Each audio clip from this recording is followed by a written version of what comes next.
Okay, I already need a little bit of a break, so this is what I'm gonna do. Get rid of the chair, find myself some floor. If you got carpet, this is great. And you're gonna get down on your hands and knees. Find yourself in sort of a tabletop position. This one is a lot like the big extension of the spine, right? When we did this and then we leaned over in the chair. But this one gives you a little bit more room and it helps you lengthen the spine more. So if you have some issues with your wrists, you can put a blanket underneath them, and then also making the angle less intense by putting your hands farther out. So you can do this even if that's a bit of a hindrance. So the first thing you're going to do is, I know you guys are probably going to think I'm going into cat-cow, but follow along because we're actually not doing that in the same way. So first I want you to concentrate on bringing the tailbone up towards the ceiling, arching that lower back. As vertebrae by vertebrae, you start to arch the spine, head floats up a bit, and then I'm going to sink my back down into my shoulders. So essentially I'm sinking into my shoulders here. So I'm entirely contracted along the back line. Now I slowly want to come out of this. I'm going to start with the tailbone, curling around, vertebrae by vertebrae, coming out of this.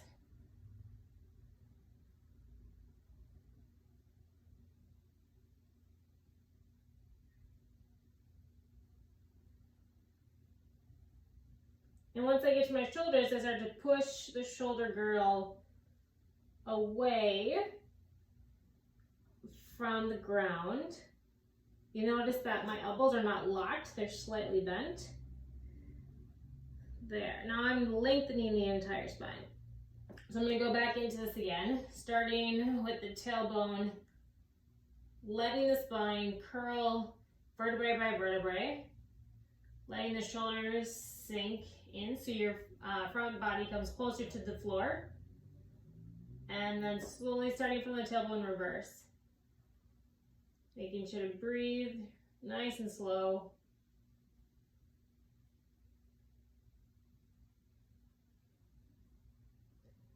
And then once you get to that shoulder blade area, start to push the chest away. You can even let the head drop a bit. And now the spine is lengthened. So this could be good enough, but if you got a little bit more time for a break, we're gonna do rocking tabletop. This is like flossing out the hips and then the shoulder joints. So you're gonna go a little bit wider, and you're just gonna bring your weight over your hands and then over this way. And it's just a nice little rocking motion. Really focusing on those elbow or the shoulders and the hip joints kind of getting flossed out. So I'm not in a hurry. You're gonna see that I keep moving backwards a bit.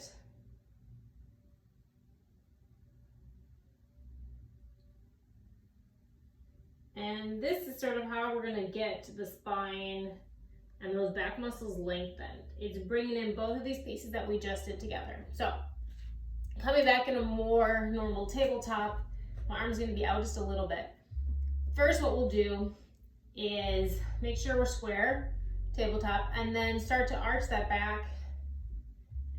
Drop the chest down towards the floor, letting those shoulder blades squeezing towards the spine. And as we move out of this in the opposite direction, starting with the spine, I'm going to slowly start to shift my weight backwards.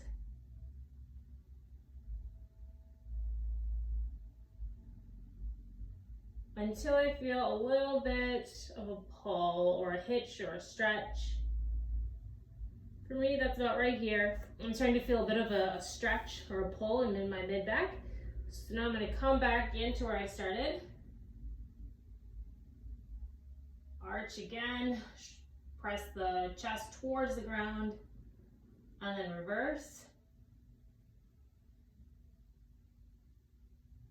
One by one, letting those vertebrae roll out.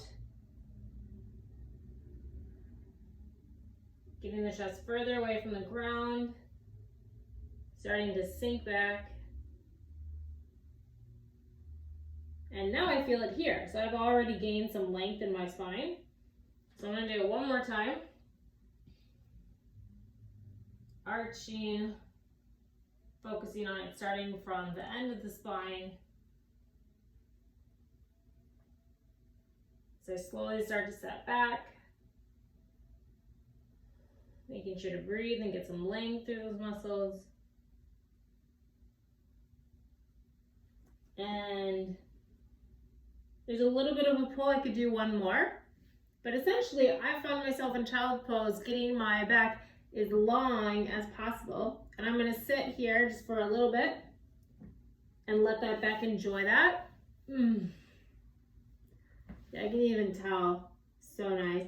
So this is my sort of, if I need something really, really big to kind of get out of my chair, this is the one to do.